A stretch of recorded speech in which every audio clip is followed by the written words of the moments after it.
La formation continue universitaire, c'est avant tout des certificats, des formations longues qui vous permettent de développer vos compétences professionnelles et d'évoluer tout au long de votre carrière. C'est aussi des formations courtes, centrées, d'une journée ou de plusieurs jours, qui vous permettent de développer des compétences spécifiques, telles la gestion d'équipe, la gestion de projet ou le risque management.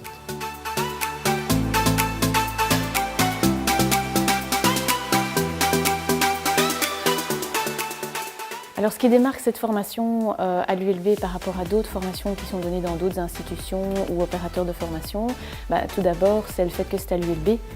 Donc, ça garantit une certaine qualité en termes de contenu. Aussi, la démarche, elle est tout à fait innovante. On approche les nouveaux modèles d'organisation, les nouvelles approches en termes de leadership et de management. Il y a une diversité dans les groupes parce que toutes les institutions sont représentées. Ça passe du secteur public, privé, institutionnel et social, ce qui veut dire qu'il y a un partage d'expérience qui est assez fantastique. Par rapport au parcours des personnes, le fait d'avoir finalement dans son curriculum vitae par après, le fait d'avoir fait une formation extra à l'ULB, ça peut aider aussi pour le développement de la carrière des personnes.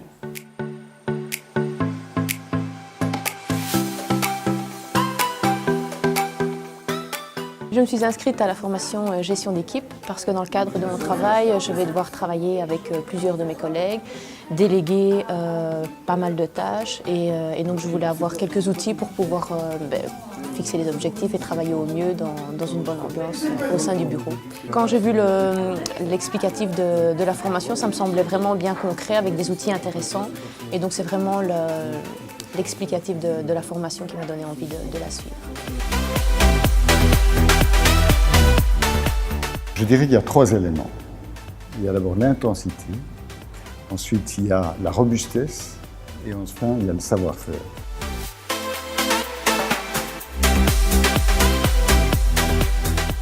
Alors l'intensité, c'est parce que c'est une formation qui dure 2 jours, c'est vraiment très intense. La deuxième chose, c'est la robustesse parce que la formation est basée sur des référentiels très connus, je dirais, très acceptés universellement, aussi enrichis avec des techniques et des outils qui viennent d'autres standards internationaux. Et alors sur le plan pédagogique, c'est quand même le fruit, je dirais, de 15 ans de maturation de la formation.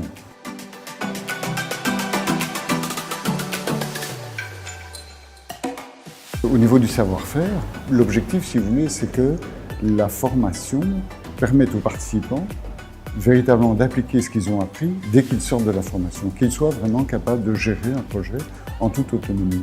La deuxième chose, c'est la proactivité. La proactivité, c'est faire en sorte que les différentes parties prenantes, les différents intervenants du projet soient informés de l'évolution du projet. Le troisième élément, c'est de veiller à ce que ce qu'on va faire dans le projet soit la meilleure chose qu'on ait à faire pour atteindre l'objectif initial du projet. Et la dernière chose, c'est de veiller évidemment à ce que l'ensemble des parties prenantes aient vis-à-vis du projet et du chef de projet le même souci de loyauté et de transparence.